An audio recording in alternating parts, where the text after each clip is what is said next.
Olá, me chamo Jefferson e hoje a gente vai ver o que é energia. Acho que para começo de conversa, vamos falar alguns tipos de energia que existem. Existe a energia mecânica, a energia térmica, a energia elétrica, a energia química, a energia nuclear e a energia basicamente nos cerca o tempo inteiro. Quando a gente vai tomar banho, quando a gente vai pular, quando a gente vai comer, quando a gente vai ligar algo na tomada, quando a gente vai sair de carro. O tempo inteiro, energia nos cerca. Mas a gente não vai conseguir estudar todas as energias hoje. A gente vai ver só um pouco sobre energia. O que é então energia? Vamos começar com um exemplinho.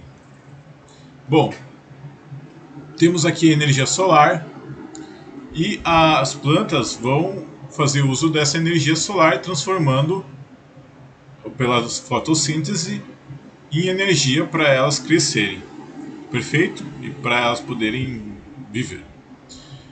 Essas plantas, sei lá, imagine frutas, verduras.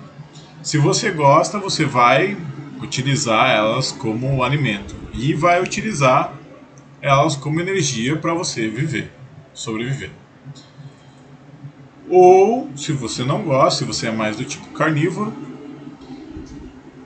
ou algum tipo de animal vai ir lá, vai comer. Aqui o exemplo é um gado, né, um boi, vai lá comer e aí depois você vai comer a carne do animal. Então, o que a gente quer ver aqui é as transformações que a energia passa. De energia solar, ela passa a ser energia para uma planta. De energia para uma planta, ela passa a ser energia para um animal. E assim vai por diante. Pode transformar em energia cinética. Ela vai sempre se transformando. E essa palavra é muito importante quando se estuda energia, transformação. Bom, vamos tentar definir energia. Energia é a habilidade de realizar trabalho. Bom, isso não ajudou muito, porque eu não sei o que é trabalho. Vamos ver o que é trabalho, então. Trabalho é a energia transferida por uma força. Nossa, trabalho também não me ajudou muito, porque ele está falando sobre energia, eu não sei o que é energia, e então a gente ficaria nesse loop e não entenderíamos. Mas vamos ver um pouco mais sobre o que é trabalho. Então, trabalho é força vezes a distância. Vamos ver aqui um exemplo.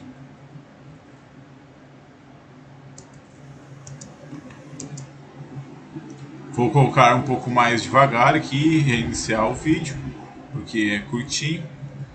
O que temos aqui? A gente, não sei se a imagem está muito nítida, mas vou descrever. Aqui nós temos o nosso professor, ou uma pessoa qualquer, e ele está com um objeto na mão, um pano, ok? E ele agora começa a produzir uma força nesse pano e ocorre deslocamento. Ou seja, ele está realizando trabalho. Note que, na verdade, ele está só limpando a casa dele, né? E utilizou o vídeo para a aula. Mas aqui ele está realizando trabalho quando o objeto se desloca. Quando você aplica uma força e o objeto tem um deslocamento, é porque é realizado trabalho. Se não tivesse deslocamento, não realizaria trabalho. Ok?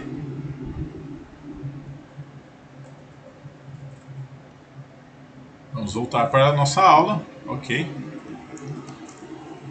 Continuando, aqui a gente tem outro exemplo. Vamos assistir. Aqui a gente tem nosso professor novamente, mesmo ambiente. Vamos diminuir um pouco a velocidade.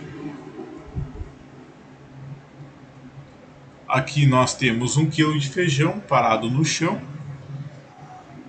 nosso professor vai pegá-lo e vai erguê-lo. Note que é necessário uma força, né, para erguer o nosso, para provocar um deslocamento e então realizar trabalho para que nosso feijão possa ser levantado. Ok? Vamos voltar para a aula.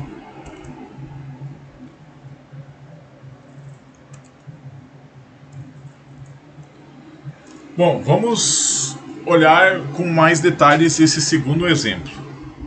O trabalho, então, é força vezes deslocamento.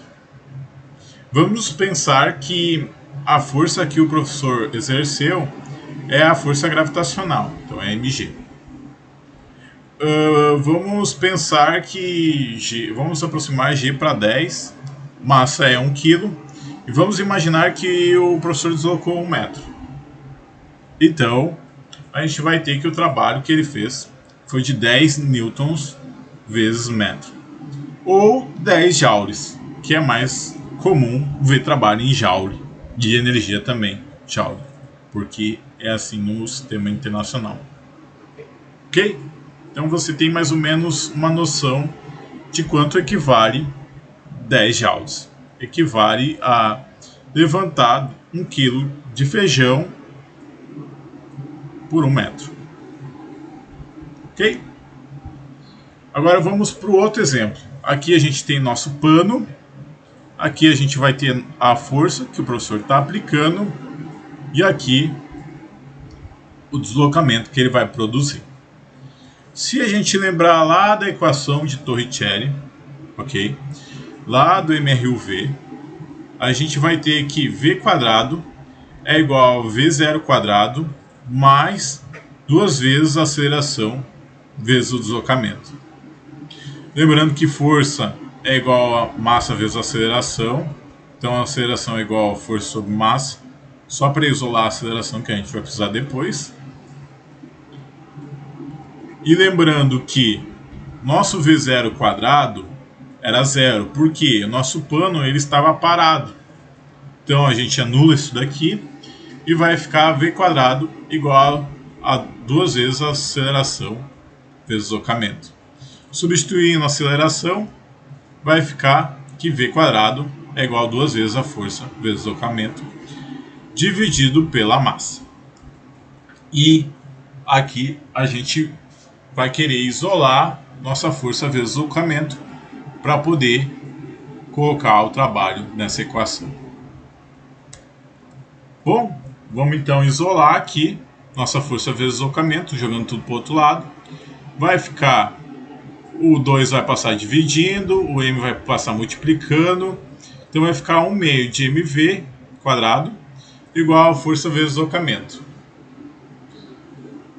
Se a gente substituir força vezes deslocamento por trabalho, a gente vai perceber que trabalho é igual a 1 meio de mv quadrado. E 1 meio de mv quadrado é energia cinética. Notem como trabalho e energia estão interligados. Bom, vamos falar um pouquinho mais sobre energia. Já falamos sobre trabalho, agora vamos falar um pouco mais sobre energia. Primeiro, eu quero que vocês imaginem uma cidade. Uma cidade completamente diferente da normal. Ok? Estão na cidade e vocês vão até uma loja. Uma loja qualquer da cidade. Nessa loja vai ter 2 itens: sapatos e carros. E essa loja, você vai querer comprar algum item, no entanto, ela só aceita um tipo de dinheiro. E o dinheiro é joule. Os sapatos, as variações de sapatos, vão depender da sua altura. Quanto mais alto eles forem, mais caro eles vão ser. E os carros, quanto mais rápido eles foram, mais joules você terá que pagar. Basicamente, é isso. Notem que isso daqui é uma analogia. Os carros é a minha energia cinética. E os sapatos é a minha energia potencial. Então, quanto mais altura eu tiver, maior vai ser minha energia potencial. E quanto mais velocidade eu tiver, maior vai ser minha energia cinética. Se uma pessoa que não quer comprar nada começar a observar os joules em circulação, ela vai perceber que se não entrar nenhuma pessoa, os joules em circulação vão sempre se manter os mesmos. Como a loja aceita trocas, ou seja, um sapato mais alto por um carro mais veloz, essa nossa, se somarmos os dois, a nossa energia vai ser sempre a mesma, vai sempre ser conservada. Olha, notem que se não entrar nenhuma pessoa, o que isso significa? Se um sistema fechado, se houver um sistema fechado, a energia é conservada. No caso aqui, os joules em circulação vão se manter sempre os mesmos. Aqui a mesma coisa. Você pode trocar um carro melhor por um carro pior para ter mais altura. Ou vice-versa, trocar uma altura maior para ter um carro mais veloz. Depende do que você precisa. Mas será que sempre foi fácil de olhar para energia do jeito que a gente olha hoje? Se bem que não é tão fácil, mas já foi bem mais difícil. Vamos dar uma olhada como já foi. Bom, Martins falou que por mais de 2000 anos, do século 4 a.C. até o século 17, o pensamento de Aristóteles exerceu profunda influência no mundo ocidental. De fato, podemos até dizer que a história da ciência durante esse período se resume grosseiramente em duas partes. Na primeira, encontramos uma série de tentativas semi-desesperadas de fazer com que a natureza e a teologia cristã se adaptassem ao legado aristotélico. Na segunda, que ocupou os últimos 100 anos desse longo período, presenciamos o nascimento da ciência moderna, que por fim levou ao total abandono das ideias aristotélicas. Bom, Martins aqui claramente divide em duas partes. Período aristotélico, até o século XVII, e o período que quebrou essa hegemonia aristotélica, que foi o período após o século XVII. Mas eu acredito que ele tem alguns equívocos, porque existiram ciências antes do século XVII. E um exemplo é o Galileu.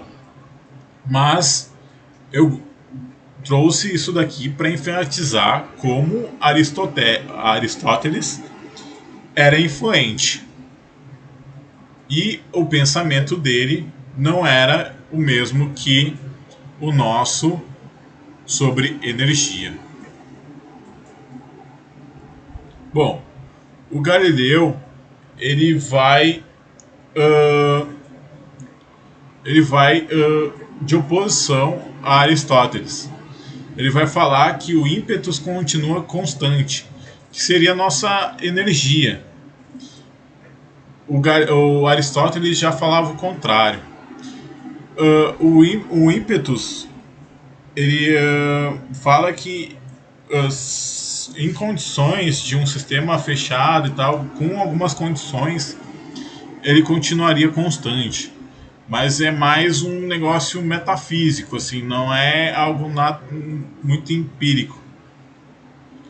E ele acreditava ainda que os corpos tinham a tendência de permanecer em repouso ou em movimento circular uniforme, que é a ideia do Aristóteles. Então vejam que no meio, o Aristóteles era tão forte que mesmo Galileu indo de oposição a ele ainda acreditava algumas coisas que Aristóteles dizia. O Descartes ele vai trazer o princípio da inércia. Não é o mesmo princípio da inércia que a gente conhece do Newton, mas contribui bastante para para definir nosso conceito de energia.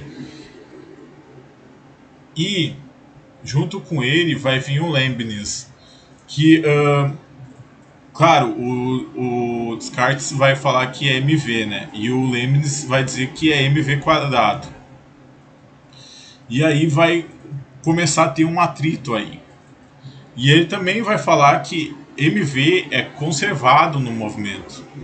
Então, traz essa ideia de que a energia é conservada.